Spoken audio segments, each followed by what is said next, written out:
Hello everyone, welcome back to Planescape Torment. Alright, let's go ahead and get out of here. We'll see if we can use that Decanter of Endless Water. I get the feeling that I can't actually use a Decanter of Endless Water the way that I'd like to use it. Who has my Decanter of Endless Water? You do. This looks more like a flask anyway, like a booze flask. Yeah, wrong item type. Can't use a Decanter of Endless Water. So sad. It really is one of my favorite magical items. And to not be able to use it the way that it is intended to be used, as in a giant geyser aimed at enemies.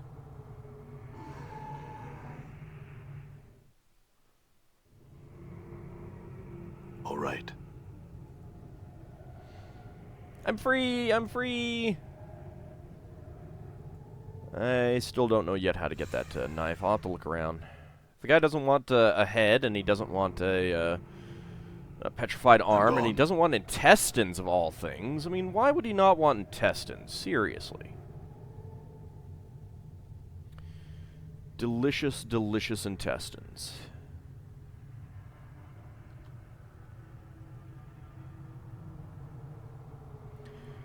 Have you found the flask of which I spoke? Yes, I have. A note of eagerness creeps into Glve's dead voice. You have it. Pour some of its water across my lips, and I shall tell you what I promised to tell you. Alright, here you go. 5,000 experience points. The clear water from the flask trickles across the stone lips, diluting the filthy flow that spews from the holes.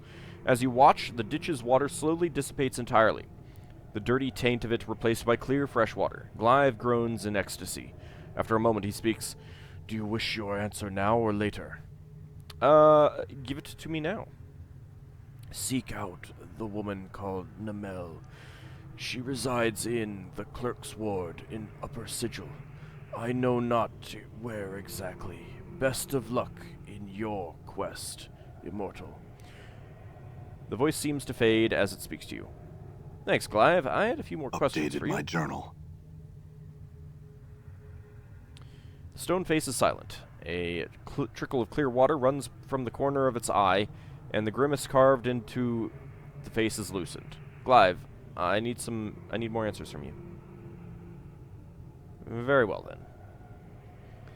You know, boss, I was getting really sick of his constant pauses anyway. It's a good thing he's shut up now. Very funny, Mort. Let's go. In knowing the teachings of Zerthamon, I have become stronger. Dang. Already. Another fighter level already. Alright. +1 edged weapon. Saving throws have improved. Fighting skills have improved. 5 hit points. 1 hit points gained from con bonus. Okay. So now you are specialized. You've +3 to hit, +3 to damage. I hear your words.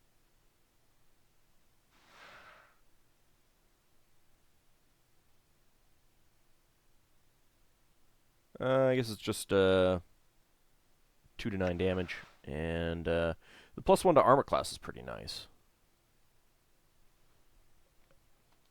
You can't wear earrings, apparently.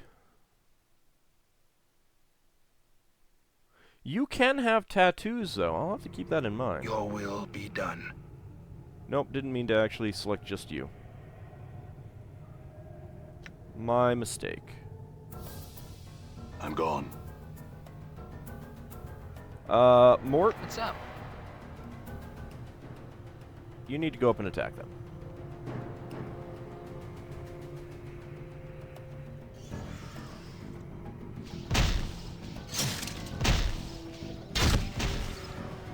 I'm gone. Okay, now you. There we go. Alright, out we go.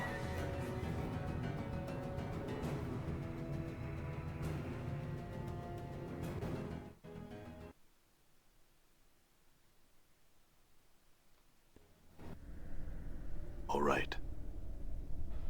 Open sesame. Top of the morning, lads.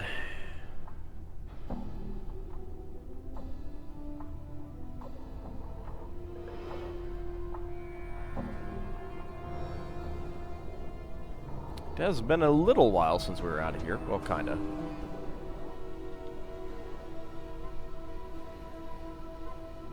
Go ahead and quick save, just in case something happens in here. Done.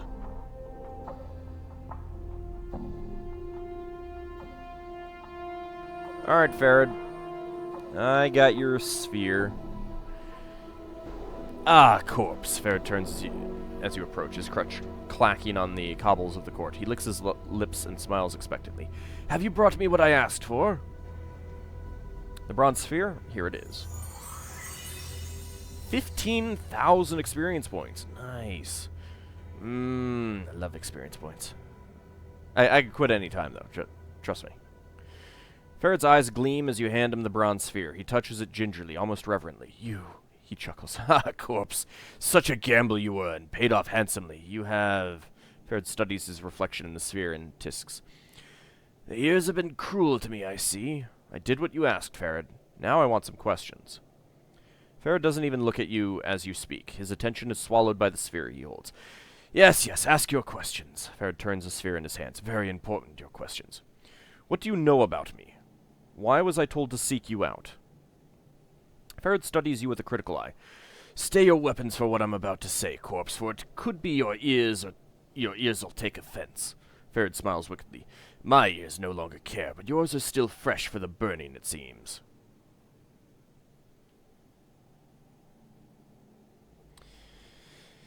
Alright, you have my word that I'll stay my hand, Pharod, but I need to know what you know.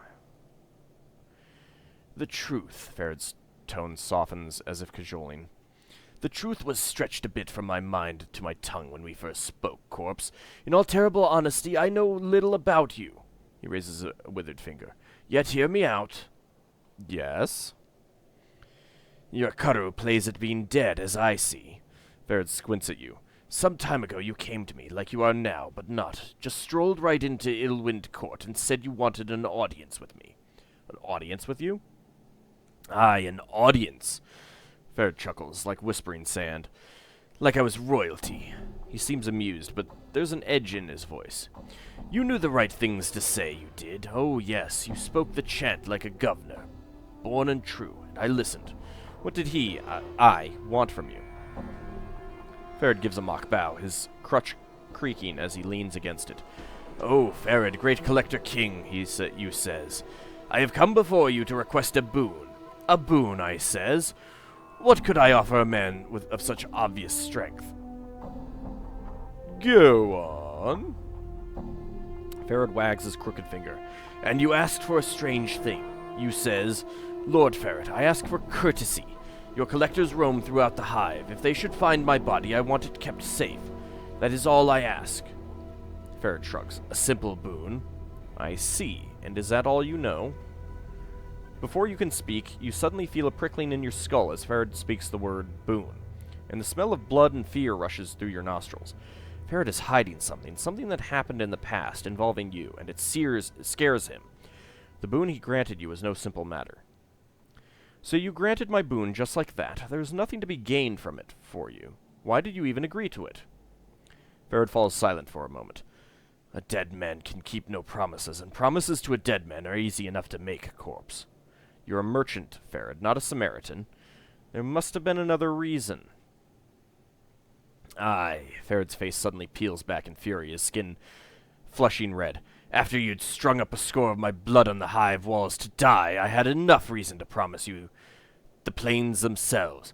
Then your butchering self comes to my home, my kip, to demand a boon of me. Pharod calms himself, though his face is still flushed. Aye, I agreed.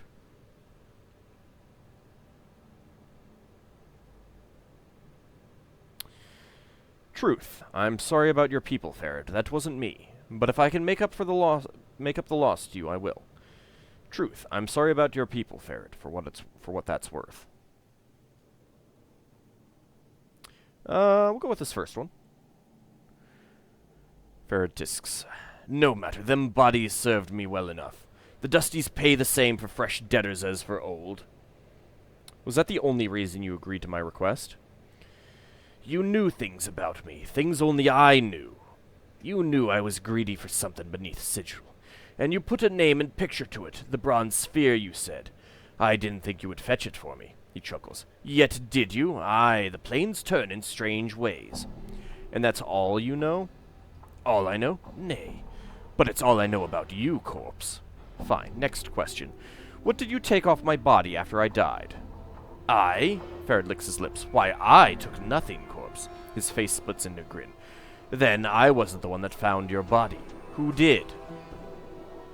Pharod's smile widens, pulling the pasty folds of flesh back from his face like a curtain. My daughter, the rose of my eye, the sweetest of my family, and the sharpest wit of them all. He licks his dry lips and sighs in mock sadness. Such a cruel tongue on her. Your daughter? Updated Who? my journal. Oh! Anna! Okay. My darling girl, Anna, she found you, dead as deader can be, in a place where most collectors wouldn't go for a mountain of coppers. Could be she plucked something off you, could be not. He leans in, shaking his head. You'll have to ask her, for it's not her dad's place to say. Don't lie to me, Pharod. You're a merchant, and you always take a cut from your workers. What did Anna give you from my body? Ah, yes, my tribute. Pharod folds his withered hands over his crutch, almost protectively. There's no telling what was from you or not, corpse. Most like there was nothing.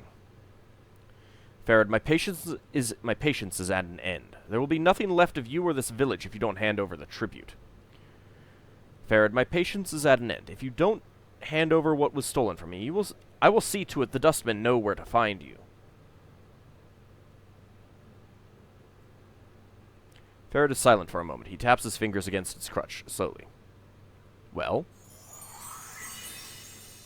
Where has the decency of man gone? Never mind that I've already told them, but... Pharod grumbles, shaking his head. A courtesy I am doing for you, corpse. Such a courtesy. Pharod parting with anything.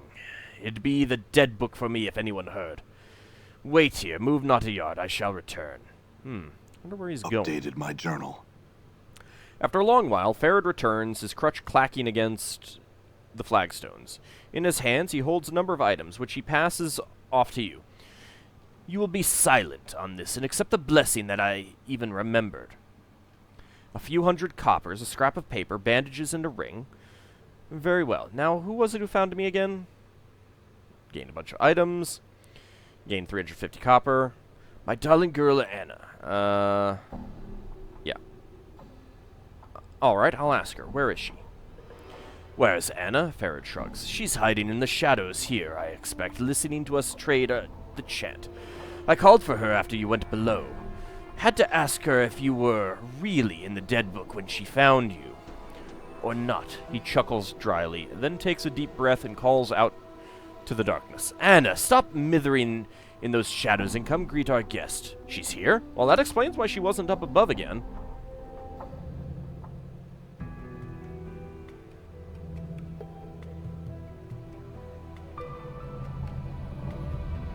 So would it be wrong to make a comment about a nice piece of tail? Oh, okay, that would be wrong, even so.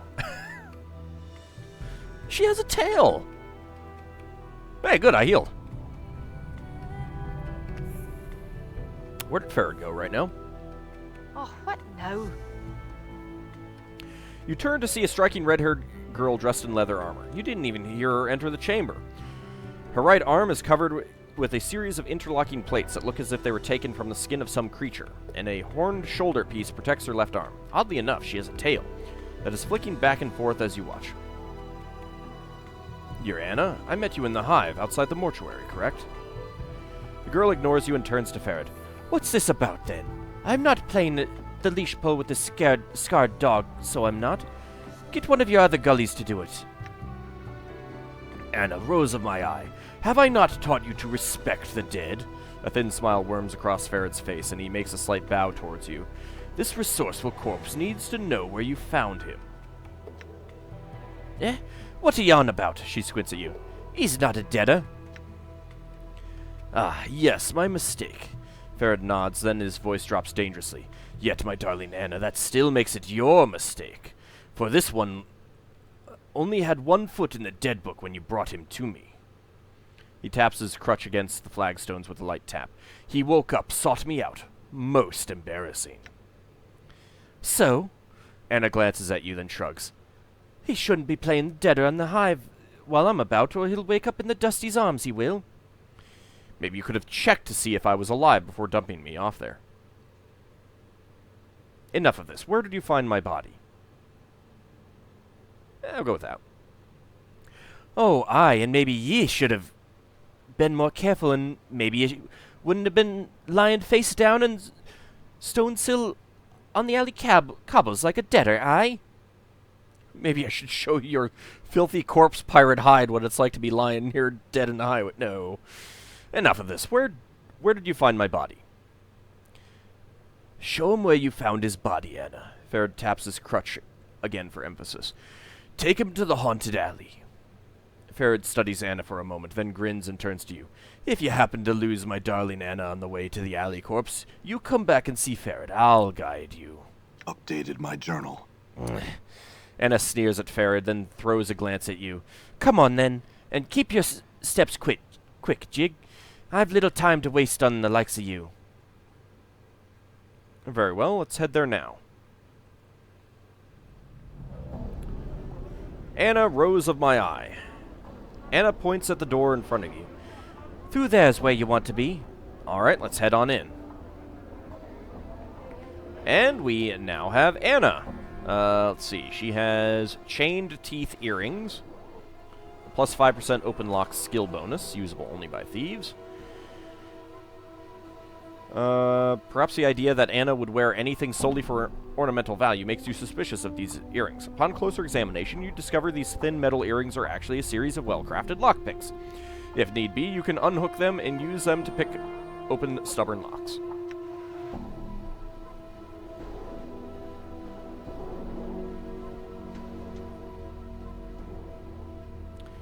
Anna's vest, weight 10, armor class 8, usable only by Anna. Anna's vest is similar to leather armor, yet it seems more flexible and allows her greater freedom of movement. You're not certain what creature's hide, if any, was used to make the vest, but it seems durable enough. 3 straps help secure the front, and a staggered series of bracers run down the left arm. If necessary, Anna can slip her punch daggers into the bracers to conceal them. So, you've got Anna's punch daggers, a 1 to 4 piercing. Well, Anna's common weapons are a pair of jagged dagger blades mounted on iron knuckles. The blades are well oiled and razor sharp. In addition, their relatively small size allows them to be concealed quickly when a guard patrol makes a sudden appearance. 38 hit points. Let's see. Where?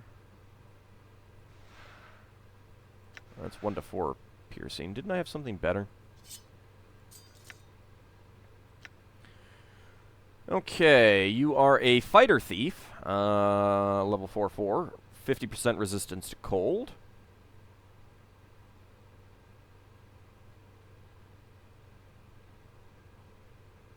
You only have fist skills right now.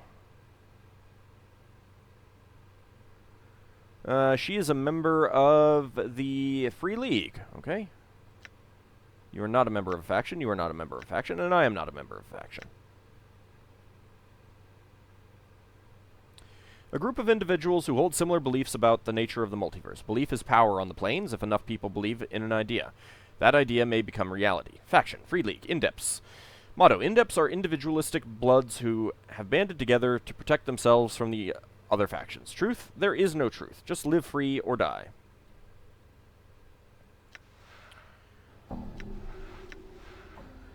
Aye, now what you be wanted to know about me for? Are you just bored?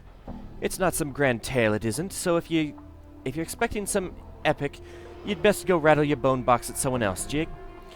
I seen the way you look at me tale. If it'll keep your eyes to yourself, then I'll tell you where it came from. It's a blessing from me granddad, or me grandma, whichever of them was the fiend. I'm a tiefling, so I am, with just enough of the demon blood in me to sprout this tale out of me back.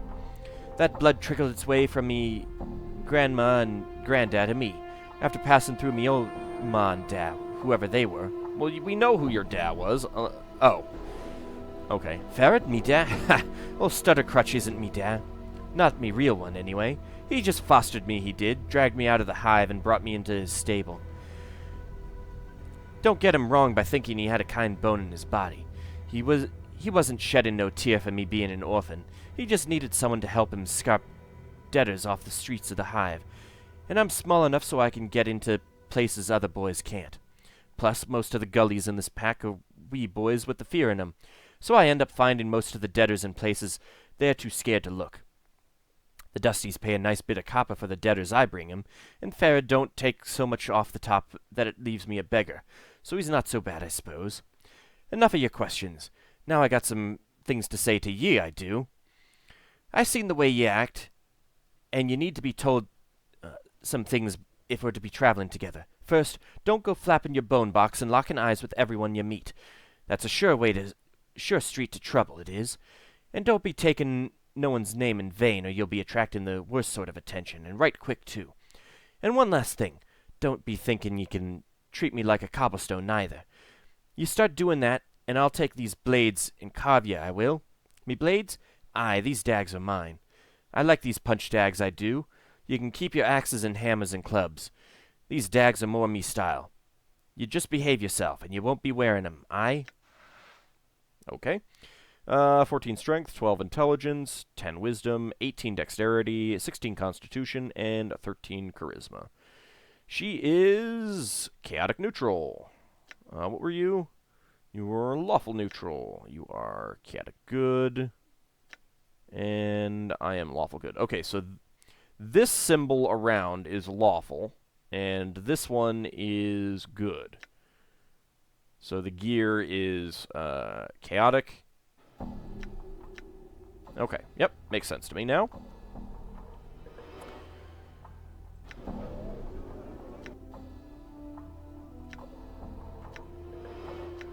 Alright, do I have anything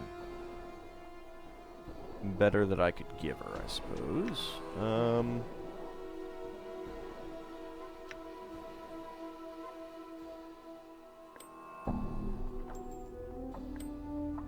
Doesn't help his armor class. You have an armor class of 4.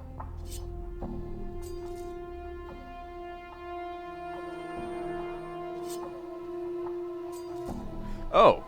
Oh, okay. So that's what she'll use anytime she's quote-unquote unequipped. Okay, so that is going to be better. Well, actually, those are going to be better.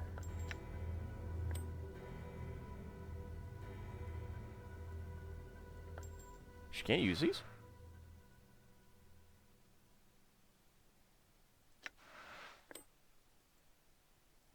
Why can't she use these? Well, fine. Be that way.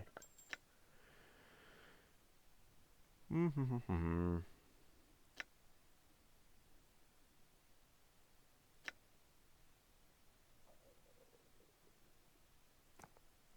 can have these bandages. I'll let you keep those bandages for now. Do I have anything else that I can put? Oh, right. Plus 10 to stealth, plus 5% pickpockets. So that's good for her. Anything else that I have that I might want to equip? Well, I do have that that earring. I need to remember where I put it. You can have that.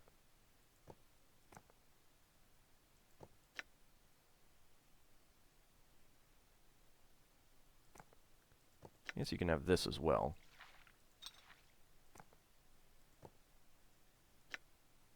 Just a good amount of carrying capacity. That's pretty cool. She can't use the Club of Nettles, even though it's a thief weapon.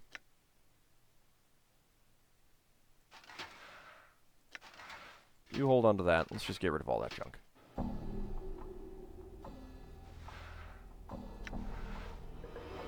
Alright, let's see. Where did I leave my stuff? Done.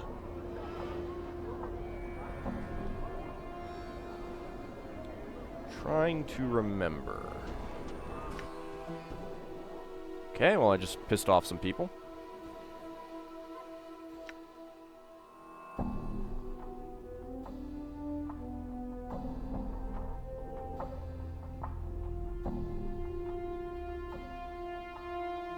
Well, what do we got? Hive Thugs?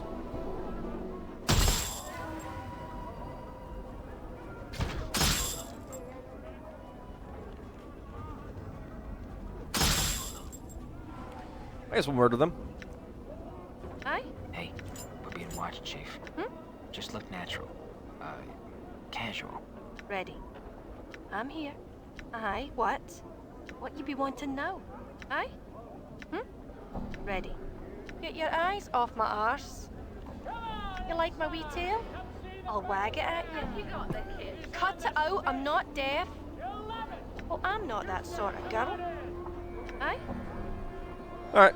Had fun clicking on her. Alright, I think I left most of my stuff at, like, the merchant's place. I actually did not know that you could go through there. I could definitely kill Black Abishai now. So that's always a possibility to get more experience points.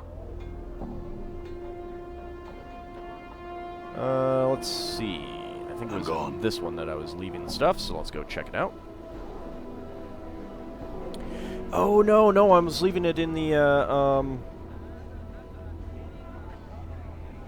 at the resting place. Yeah, this is just a bunch of junk.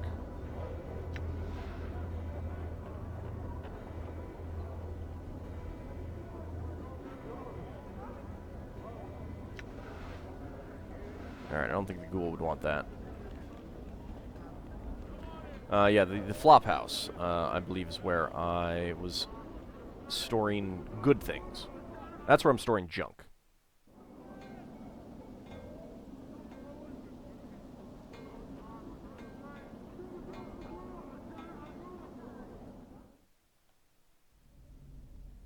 Done. Okay, let's see. There's a key. I can take that back now.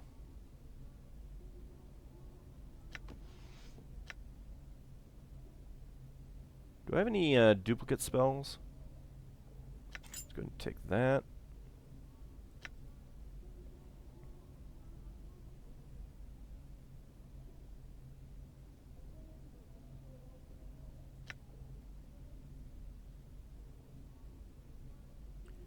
No duplicate spells yet. Nope. Alright. I could have Dakon learn... Oh, ragged note from Pharod. Did not read this. I could have Dakon learn Identify. Alright, this is the tattered note you received from Pharod. It reads as follows. Beware shadows. Beware places where the night lives. They wait. There is no natural darkness. Only shadows.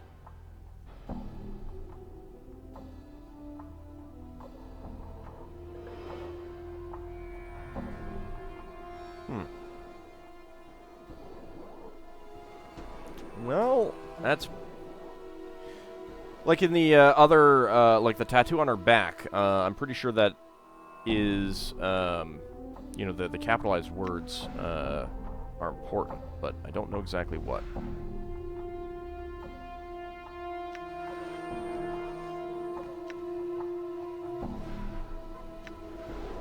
Nope. Alright. I'm gonna do some inventory management, and then we will head out to that that place that Anna led us to. I might rest as well. Although it would be really nice if I had a priest with us, but we do not.